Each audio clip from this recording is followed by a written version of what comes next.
leg 4 is coming back down from it, you're looking at anything from 350 to 400 kilometers, give or take, on a single charge. This is going to be where the rubber is, the real test here.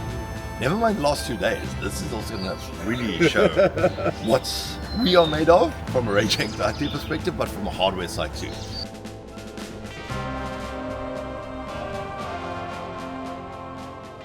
How does the actual driving range compare to the manufacturer's stated range, particularly in diverse terrains?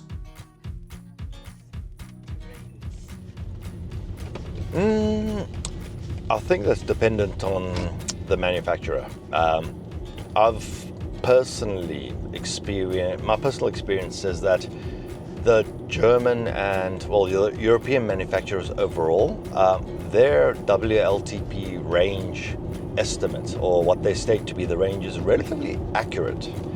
And, the example I can give you is like my vehicle, which is a Mercedes-Benz, and it's rated for 456 kilometers. And me personally, I've been able to do 455 kilometers on a single charge. So that speaks to the fact that the way that they've done their estimates is relatively on spot.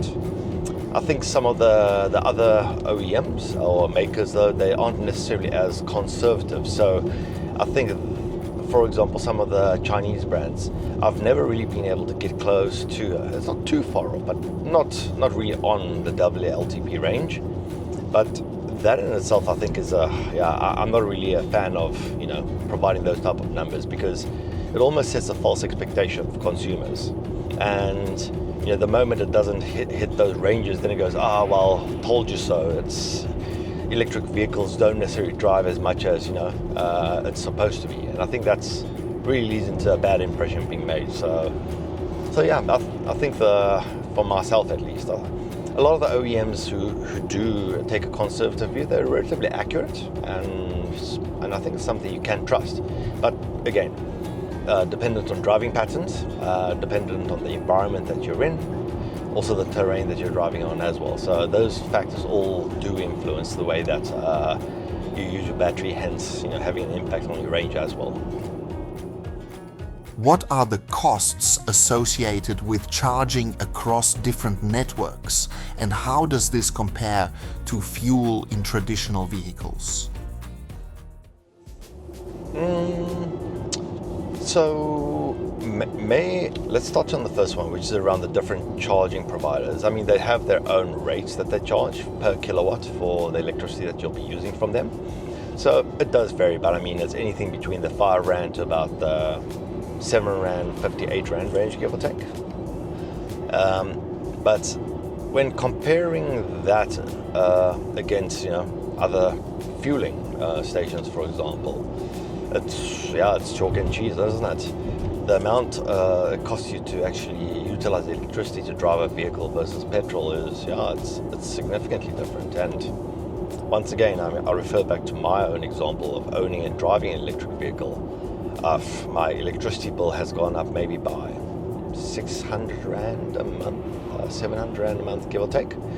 Versus when I used to drive a petrol car, I used to pay anywhere between 3,000 to 4,000 Rand a month due to also traveling, in my vehicle for work as well. So I think the comparison there is, and looking at it from an operating cost perspective, the electric vehicles are far superior. And the great thing about it is that because the technology itself is still relatively immature, there's a lot of room for improvement. So I think we could definitely see a significant amount of efficiencies introduced over time, which will make the proposition a lot more attractive. After long stretches of driving, how well does the battery hold?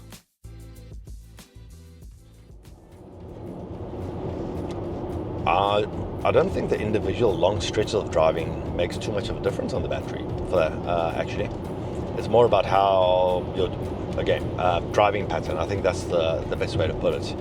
If you're doing long stretches and you're driving very fast, discharging your battery very at a high capacity or very quickly, that'll obviously have an impact on the battery. Also your charging patterns as well, because I think frequent utilization of DC fast charging can have an impact on your battery too. But I think it's not as significant as people might think or as media might portray it, because like the vehicle that I drive, I've had it for 2 years now, and based on my own reading, I haven't lost any capacity on my battery, and I'm on about 25,000 kilometers.